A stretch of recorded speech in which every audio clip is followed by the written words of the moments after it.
Alright, quick tip with the Mini Cooper. Let me show you right now.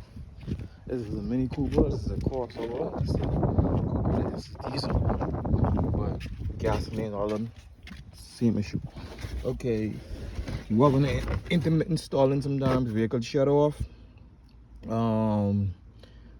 Cut back on sometimes. It don't crank back on. You check the fuel pump. No power to the fuel pump. You don't get no fuel to the fuel rail. You check the 46 relay.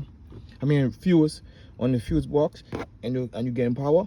Issue is the fuel pump relay inside the fuse box. So it's sorted into the fuse box. So what you would have to do is normally you would have to either replace it or open it and desort it and change it. But avoid all of that. That's what you do. You get yourself a 4-prong relay, 12 volt.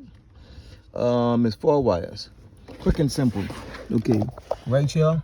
You cut the light on right quick. Make this very quick.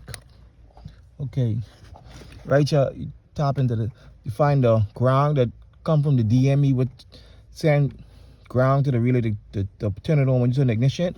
Then that's for one. Then you get another ground.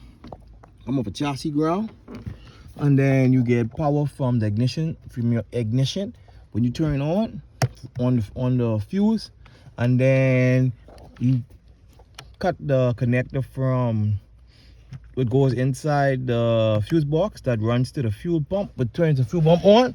So that'll be 2 wires you cut from actually to use this white plug. This is the power for the fuel pump that goes back to the fuel and send the power.